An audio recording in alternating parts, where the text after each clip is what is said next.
بدون رابطه جنسی هم میشه خوشحال بود؟ یه سوالی که خیلی ازم میپرسن اینه: بدون تجربه جنسی هم میشه حس خوبی به زندگی داشت؟ به نظرت واقعاً خوشحالی بدون سکس ممکنه؟ تو جای من باشی چی جواب میدی؟ سلام، مریم هستم، یک روانشناس. ممنونم که کنارمون هستی و به زندگیت اهمیت میدی. لطفاً ساب و لایک و زنگوله رو فراموش نکنید. همتون رو دوست دارم. بعضیا فکر میکنن اگر هنوز رابطه جنسی نداشتی یعنی یه چیزی توی زندگیت کمه یا از بقیه عقب افتادی. ولی راستش رو بخوای اینجوری نیست. اصلاً این تصور که همه باید یه سنی به سکس رسیده باشن یه فشار اجتماعیه، نه یک نیاز که حتما باید برآورده بشه.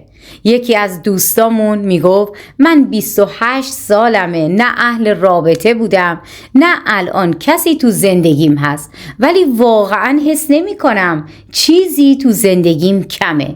کلی کار دارم که لذت میبرم ازش. ورزش میکنم، کوهنوردی میرم، کتاب میخونم، آدمای جالبی رو میشناسم، ولی وقتی میفهمن رابطه نداشتم نگاهشون عوض میشه، انگار عقب افتادم.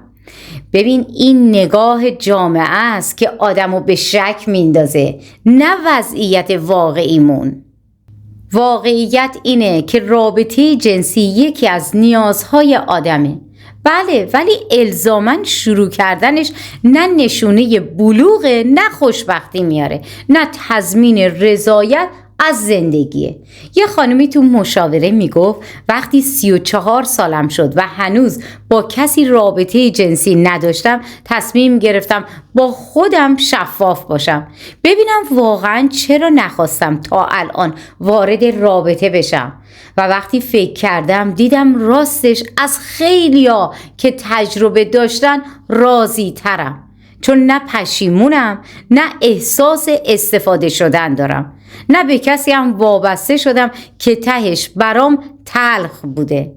این خیلی مهمه که آدم قبل از هر تجربه‌ای بدونه برای چی میخواد واردش بشه تا اینکه پشیمون نشه، نه اینکه فقط برای اینکه بقیه سراغش رفتن ما هم بریم. خیلی وقتا آدم به خاطر مقایسه کردن با دوستاش، همسن و سالاش، یا فشار از طرف خانواده یا حتی فضای مجازی یه احساس جامونده پیدا میکنه، در حالی که واقعاً از هیچ جا نمونده. یکی از مواردی که همیشه میگم اینه که رشد جنسی لزوماً به معنی رابطه داشتن نیست، بلکه به معنی شناخت خودته، شناخت بدنته، شناخت احساساتته، اینکه بدونی چی میخوای، چرا میخوای و با کی میخوای. یه آقایی تو مشاوره میگفت من 31 سالمه، هنوز رابطه جنسی نداشتم، چون تا الان حس نکردم اون آدمی که میخوام باهاش تجربه کنم وارد زندگیم شده. خیلیا گفتن وسواسی، گیر دادی، ولی من با خودم صافم و میدونم وقتی اون آدم وارد بشه همه چیز درست پیش میره. این خیلی ارزشمنده که کسی با خودش رو راسته و حاضر نیست صرفاً برای رفع یک نیاز یا فرار از قضاوت‌ها وارد یک رابطه بشه که شاید بعداً براش پر از دردسر و پشیمونی باشه.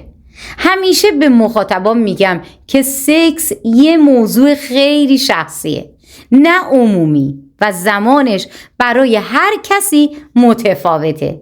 یه نفر تو 18 سالگی با رضایت کامل تجربه داره و اوکیه. یه نفر تو 35 سالگی هم هنوز نمیتونه تجربه داشته باشه. مشکلی نداره، هیچ ایرادی نداره. مهم اینه که تو بدونی اون انتخابیه که داری، نه اجبار.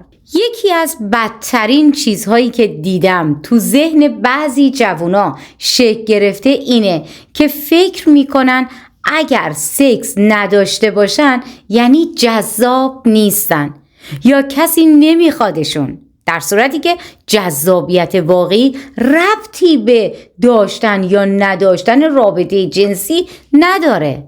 یه بار یه خانومی تو مشاوره میگفت احساس میکنم چون هنوز با کسی نخوابیدم همه فکر میکنن مشکل دارم. حتی خودم هم گاهی این فکر میاد تو ذهنم، ولی ته دلم میدونم که نخواستن من از روی ترس نبوده، از روی احترام به خودم بوده.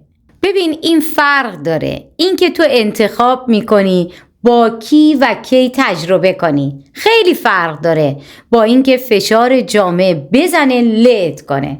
بعضیا تجربه میکنن اما بدون رضایت، بدون شناخت، صرفاً برای اینکه عقب نمونن و اون موقع است که به جای لذت یه حس بد، یه خاطره تلخ و یک نگاه اشتباه به رابطه جنسی براشون میمونه.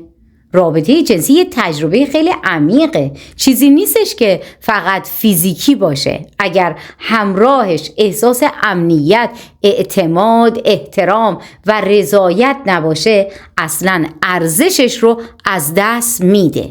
یکی از دوستامون میگفت من اولین رابطم رو با کلی استرس و بدون هیچ آگاهی شروع کردم، چون همه میگفتن باید تجربهش کنی.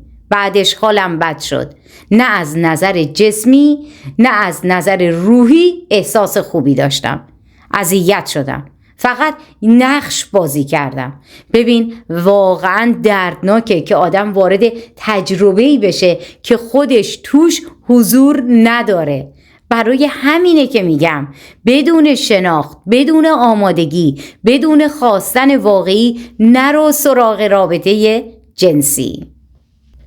اگر الان رابطه نداری ولی حس میکنی زندگیت آرومه و حالت خوبه، یعنی هیچ مشکلی نداری. حتی یه امتیاز بزرگ هم هست که هنوز با ذهن آزاد، بدن سالم و قلب پاک فرصت انتخاب داری.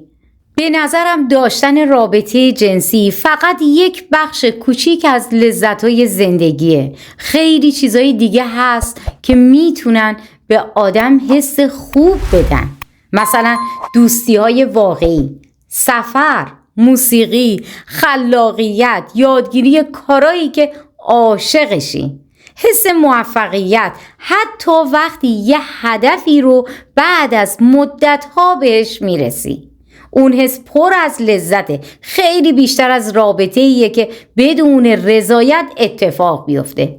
ولی یه چیزی هم بگم، اگر حس کردی به رابطه جنسی نیاز داری باید آگاهانه بری سمتش، نه از روی هیجان یا تقلید. من همیشه میگم رابطه جنسی یه تجربه است، نه مدرک قبولی زندگی.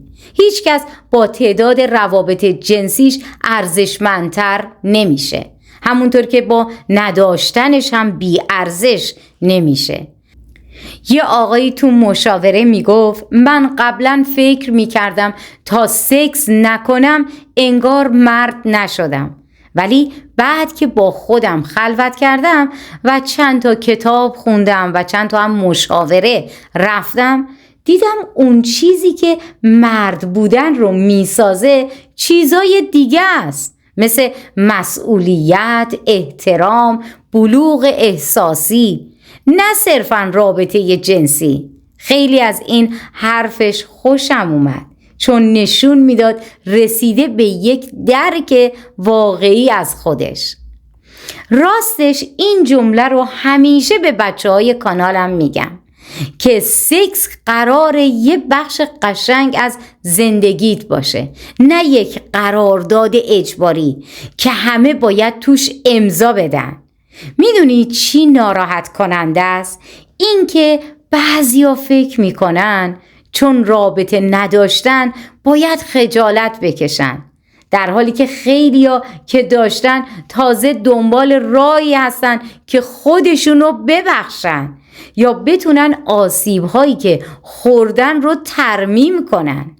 پس اگر هنوز نداشتی، این یعنی تو یک فرصت طلایی داری که با آگاهی و انتخاب واردش بشی، نه با عجله و استرس. جامعه شاید بهت بگه عجله کن، ولی خودت به خودت بگو تا مطمئن نشدی نمیری. خلاصش اینه که بدون رابطه جنسی هم میشه خوشحال بود. البته که رابطه جنسی میتونه لذت بخش باشه اگر درست و به موقع اتفاق بیفته، ولی نبودنش هم مانع خوشحال بودن نمیشه. مهم اینه که با خودت صاف باشی، نه با انتظارات بقیه. هر کسی مسیر خودشو داره، تو هم همینطور. اگر الان هنوز وارد این مسیر نشدی نگران نباش، تو چیزی رو از دست ندادی. تو داری فکر میکنی، آگاه میشی، صبر میکنی و این یعنی یک قدم جلوتر از خیلیا که فقط تجربه کردن بدون اینکه بفهمن چرا. پس اگر تا اینجای ویدیو با من بودی، بدون که نبودن رابطه جنسی نه ضعف نه عقب موندگی، یه انتخابه، یه فرصت برای شناخت بیشتر خودت، برای ساختن یک رابطه سالم، آگاهانه و با احترام. یادت نره خوشحال بودن ربطی به داشتن یا نداشتن رابطه جنسی نداره، به خودت و حال دلت ربط داره. اگر این ویدیو برات مفید بود لطفاً سابسکرایب کن و اون زنگوله کنارش رو هم بزن تا ویدیوهای بعدی رو از دست ندی. یک پیام قشنگم برام بنویس، مثلا اگر تو توی این مسیر هستی چه تجربه‌ای داشتی و اصلا به چه صورت فکر میکنی؟ واقعا دوست دارم بخونم.